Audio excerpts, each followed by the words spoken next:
So NFL wide receiver Amon-Ra St. Brown from the Detroit Lions. He has some comments about playing on Christmas Day and on Thanksgiving. How do I feel about playing on Christmas Day and we had Thanksgiving? I really I'm not a fan.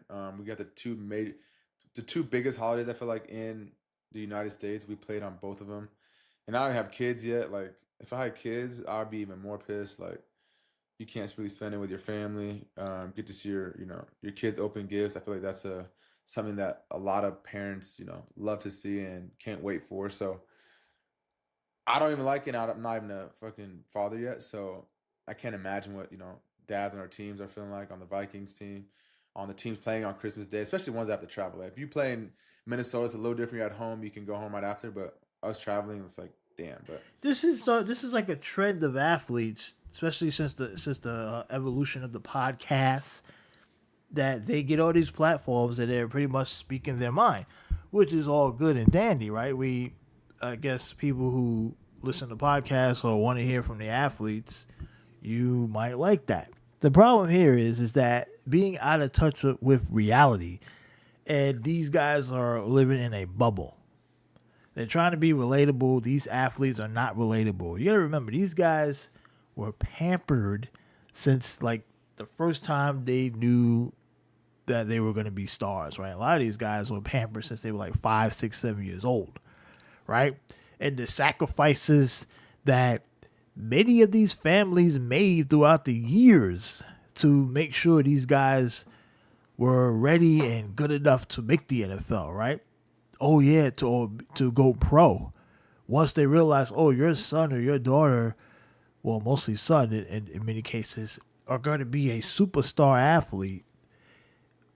Parents did everything in their power.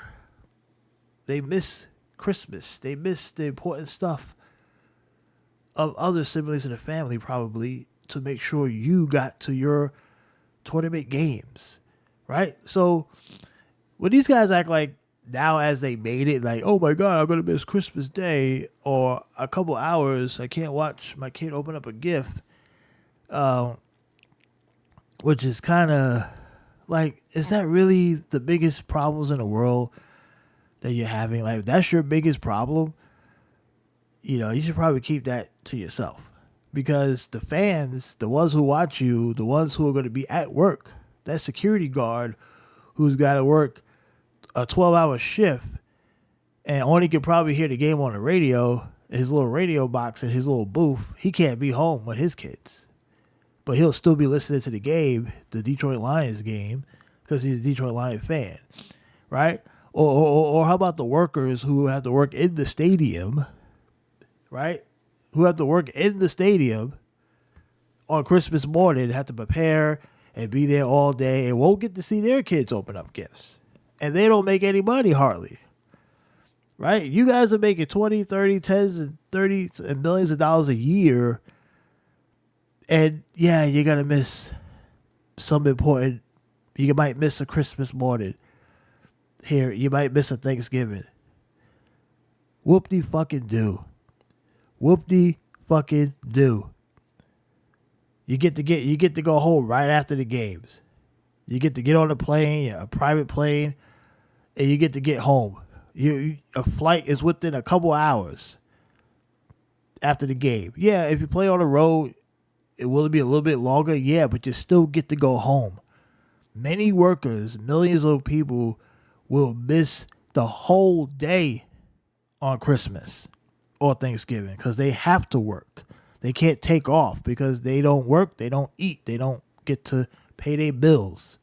So I think these athletes, like I said, I get, they're human and they have feelings about things. I get it. But sometimes they might need to look at the big picture and say, man, I'm extremely privileged to make a lot of money to play football. Yeah, it sucks that I can't play on Christmas or that I have to play on Christmas and Thanksgiving. But I'm still very privileged because there are many people out there who don't get that luxury at all. So I just like between LeBron and St. Brown and all these athletes that get in front of these reporters, well, LeBron in front of a reporter at St. Brown on a podcast and many other athletes, they just want to rub it in our faces and complain at the same time, right?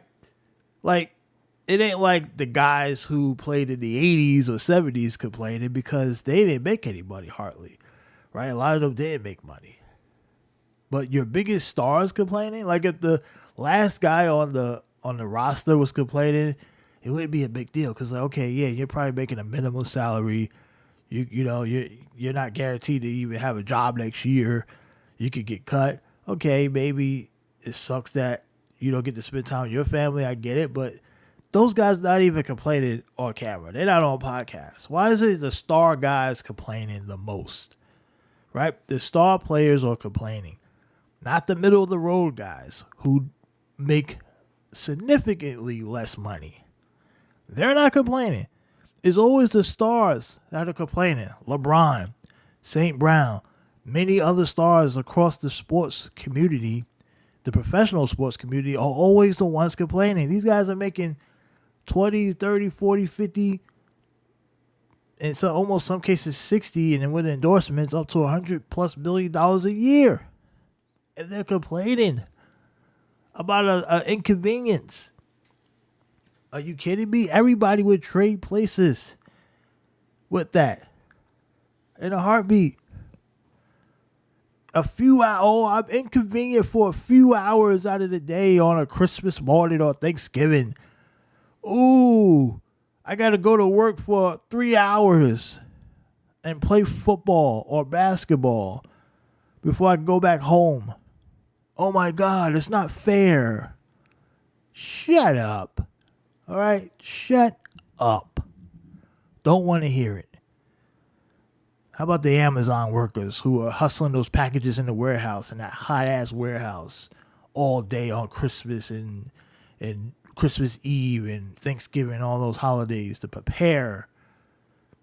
And all the workers that have to be working at the hotel when you guys come into town to play in that NFL game. There are hundreds of thousands of people who have to set up on those days so you and your team can be comfortable as you come into town to play, or if you're already in town because you're the home team, to have the stadium ready, right? The camera crew, the concession workers, all the people, the cleaners, the janitors, everybody else.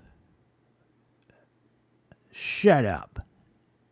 I'm sick of hearing these athletes and their complaints about stuff that doesn't mean a goddamn thing to the average Joe.